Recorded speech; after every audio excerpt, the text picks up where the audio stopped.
Hola, te doy la bienvenida a una nueva lectura de La breve voz de las palabras, un espacio para compartir textos cortos de grandes escritoras.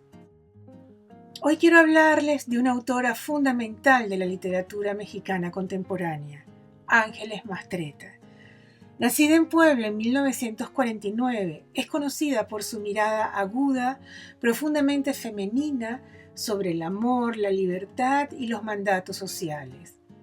Su obra más conocida es Arráncame la vida, pero también ha publicado cuentos, ensayos y columnas donde explora la vida cotidiana de las mujeres con sensibilidad, humor y un estilo muy personal. De su libro de cuentos, Mujeres de ojos grandes, publicado en 1990 y basado en las mujeres de su familia que decidieron sus propios destinos, hoy leeré el cuento La tía Cristina, en el que Mastretta construye el retrato de una mujer libre, adelantada a su tiempo, que vive según sus propios términos. Cristina es una mujer que escandaliza y fascina, cuya vida misteriosa desafía las normas familiares. El cuento pone en evidencia los estereotipos de género de una sociedad donde los roles del hombre y la mujer pesan como lápidas y son casi inamovibles. Cristina desafía lo que se espera de ella, tomando el control de su destino a través de una transgresión silenciosa y estratégica, convirtiéndose así en una persona poderosa que no pide permiso para ser distinta. Una mujer que sabe inventarse una vida posible dentro de un mundo que no le ofrece muchas opciones. Vamos pues con la lectura del cuento La tía Cristina de Ángeles Mastretta y espero que lo disfruten tanto como yo. La tía Cristina de Ángeles Mastretta. No era bonita la tía Cristina Martínez, pero algo tenía en sus piernas flacas y su voz atropellada que la hacía interesante. Por desgracia, los hombres de Puebla no andaban buscando mujeres interesantes para casarse con ellas, y la tía Cristina cumplió 20 años sin que nadie le hubiera propuesto ni siquiera un noviazgo de buen nivel. Cuando cumplió 21, sus 4 hermanas estaban casadas, para bien o para mal, y ella pasaba el día entero con la humillación de estarse quedando para vestir santos.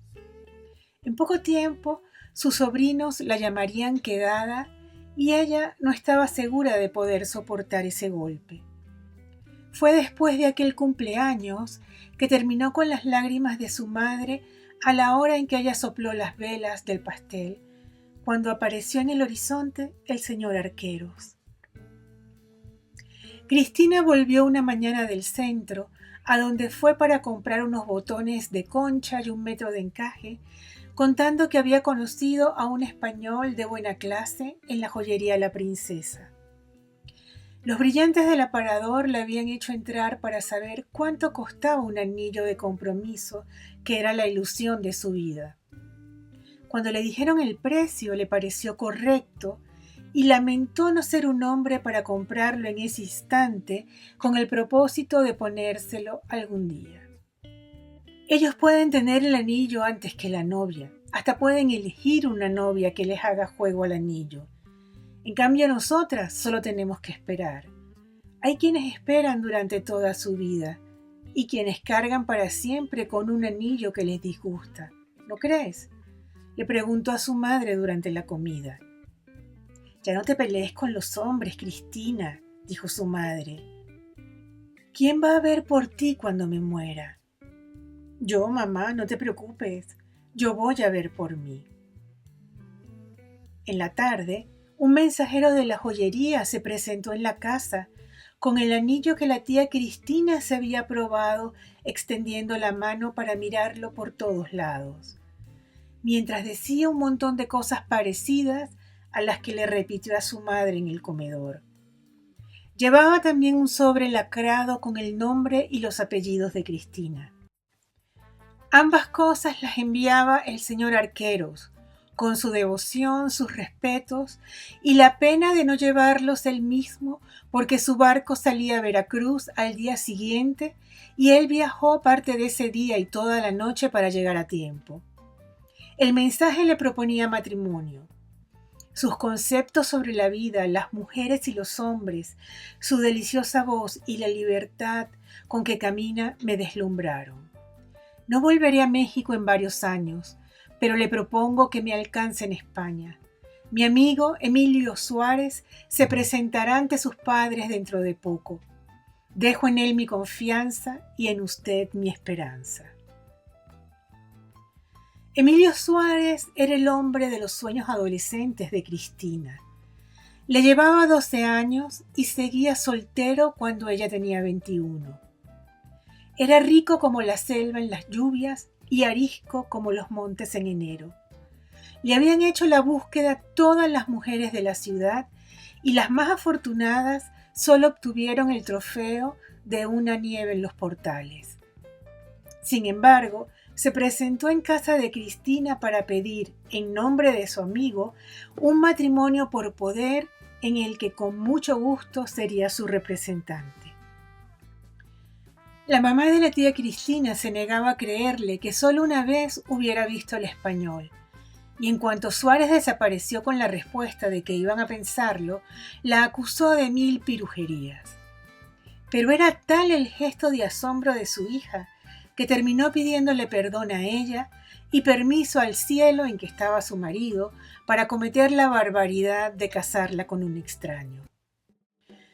Cuando salió de la angustia propia de las sorpresas, la tía Cristina miró su anillo y empezó a llorar por sus hermanas, por su madre, por sus amigas, por su barrio, por la catedral, por el zócalo, por los volcanes, por el cielo, por el mole, por las chalupas, por el himno nacional, por la carretera México, por Cholula, por Coetzalán, por los aromados huesos de su papá, por las cazuelas, por los chocolates rasposos, por la música, por el olor de las tortillas, por el río San Francisco, por el rancho de su amiga Elena y por los potreros de su tío Abelardo, por la luna de octubre y la de marzo, por el sol de febrero, por su arrogante soltería, por Emilio Suárez, que en toda la vida de mirarla nunca oyó su voz ni se fijó en cómo carambas caminaba.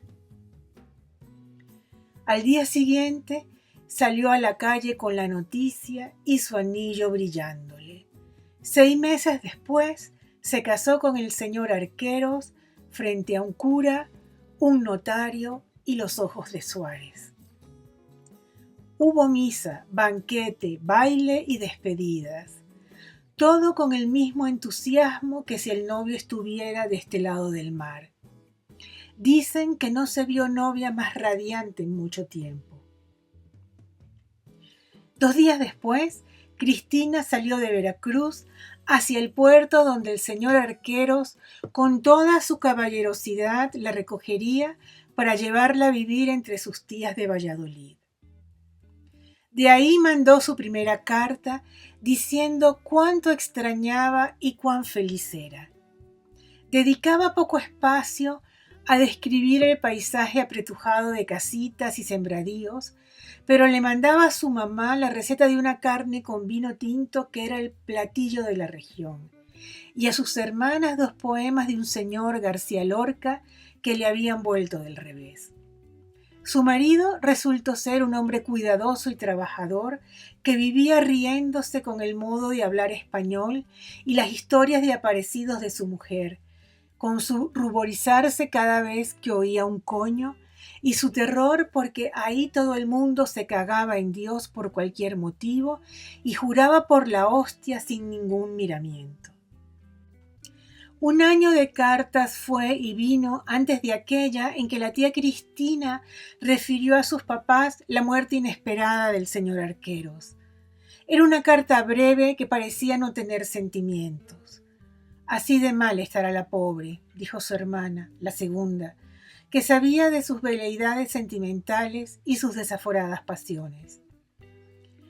Todas quedaron con la pena de su pena y esperando que en cuanto se recuperara de la conmoción les escribiera con un poco más de claridad sobre su futuro. De eso hablaban un domingo después de la comida, cuando la vieron aparecer en la sala.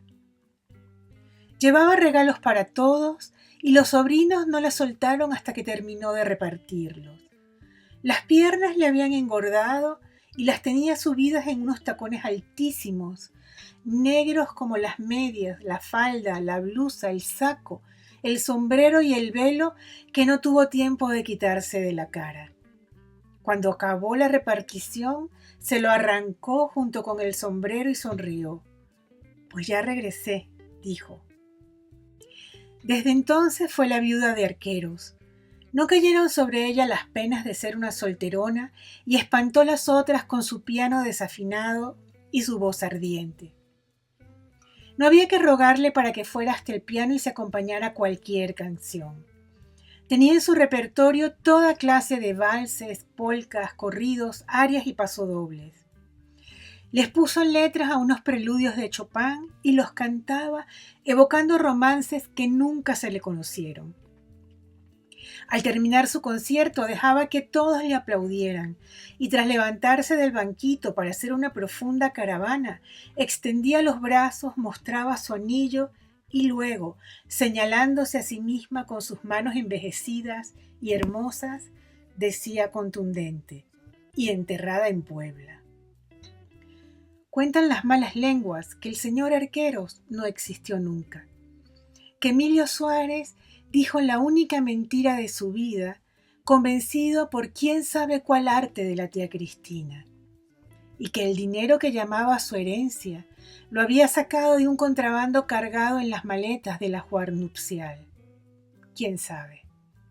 Lo cierto es que Emilio Suárez y Cristina fueron amigos hasta el último de sus días, cosa que nadie les perdonó jamás, porque la amistad entre hombres y mujeres es un bien imperdonable. Con la lectura de la tía Cristina de Ángeles Mastretta, damos por terminado el encuentro de hoy. Si te gustó, regálame un like y déjame un comentario para que el algoritmo sea generoso con nosotras, permitiendo más visualizaciones. Soy Ana María Salomón, creadora de La Breve Voz de las Palabras. Nos vemos en la próxima lectura y muchas gracias.